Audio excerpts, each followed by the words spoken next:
Good morning everyone. So in this video I'm going to have a look at widgets. Now what are widgets? Well, widgets obviously in the traditional sense are made up items that we use when we're doing marketing examples.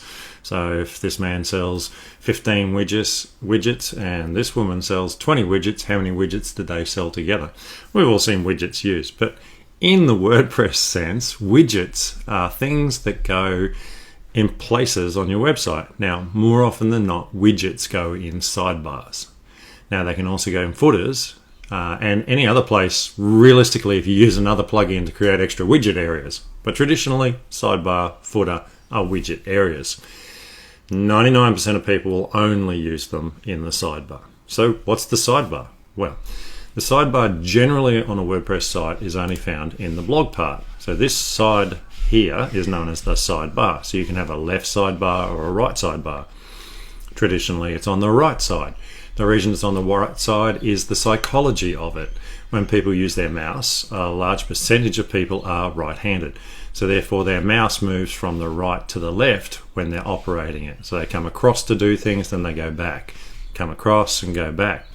So the closest place to their mouse once they enter the page is the sidebar, and this is where you have all sorts of things you can plug in, but it's a very, very powerful area for a special offer. So in my case here, this sidebar in the blog area says, you know, promote your most important offer here. It's a blank, okay? And then we've got related posts. So these posts are related to that post. It's the same post, obviously, duh. Get notified, which is an email sign up form, and we can sign up if that's linked. Categories are categories within the blog post section. So blogs are broken down into posts. Blogs contain posts which are broken down into categories, and that's a way of grouping them. Now, the biggest mistake I see with that, and I'll go into this in a different video, is people use like 50 categories for one blog post. Don't do that. Just use one category, 3 tags. And search allows you to actually search the blog, and it should bring you back any results. And there we go for new. Okay, so now you'll notice here I've come into the blog post now, and you'll notice my sidebar is different. That's just a function of this particular theme. Okay, more often than not, the sidebar is the same on every single page that you use it on in your blog. Okay, you can see this one's got social media stuff there. Okay, so let's go back a little bit here. Now, where are the widgets and the sidebars? Well, it's pretty simple. Appearance has your themes and your menus, but it also has widgets. So this is the area you want to be playing in. Once it loads up, you'll see a list of available widgets. Okay, and every one of them has certain settings that you can set. Okay, and it tells you what it does, a list of drop-down categories. And here's my default widget area. So I've got search, and I can change the title. So the title is the word and it goes across the top, which is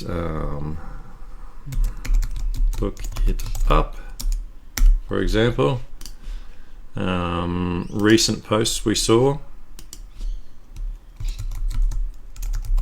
We can change the name of that, and I can display 5, and I can have the post date if I want to, and go save.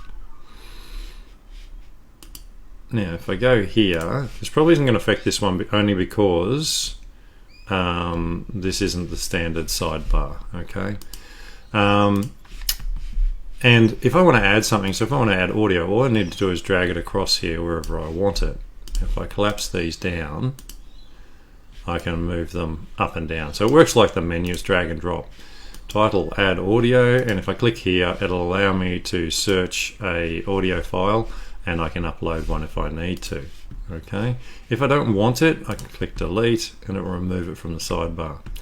So we talked about having the cart, and just say I wanted to put my latest products in the sidebar so people could see them. I can put this one here, and then I'll get the latest products from my ECWid cart. Now there's lots of different ones. Most of them are pretty useless. They're a hangover from the basic blogging days before WordPress really became a website tool. Most people didn't care about the pages section, they only cared about the post section. So you know, RSS feeds and tag clouds and those sorts of things, you know, just old hangovers. The text one is the most usable one in that you can actually do a lot with this because you have an area where you can type. Okay, so you got dismiss. So I've got visual, meaning that I can see what I'm doing, or text version, which shows me the code.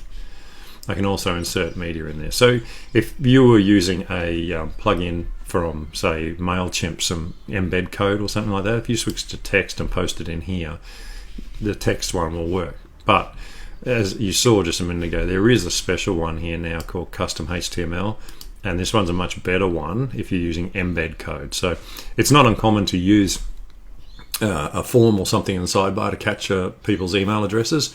So you'd use this custom HTML one. So that's how you add them, and once they're in there, they just save automatically. Okay, nice and simple. And so we've changed the look of our sidebar now. Now, if you want to find other widgets, what you'll find is a lot of plugins come with their own widgets. As we saw here with EasyWid, when we put the plugin in for that, we got a few widgets that we can use. But on the other side, there is actually places within the WordPress plugin section that have all sorts of widgets, specifically for just widgeting. So Google's review widget, okay, if I click on that one, they have a demo video there. Installation is the same as a normal thing. And we can also click the online demo, because the online demo will take us and show us what it looks like. So in this case, this will pull the business reviews from Google My Business and display them.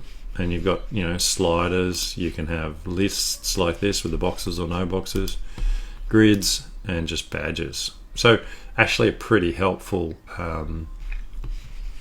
plugin, you know, and you can use it on your website to display your reviews if you collect reviews, which you should be doing.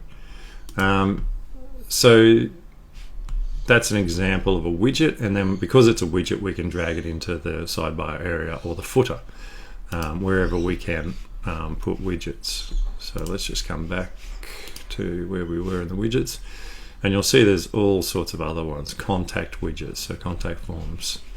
TinyMCE is actually like a Microsoft Word editor, you know, that sort of thing. Maps, social sidebars, there's all sorts, essential add-ons. So this is 70 elements. Oops, go forward.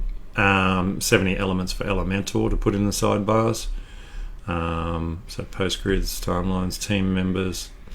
And look, there is some tools that allow you to actually put widget areas anywhere on your page.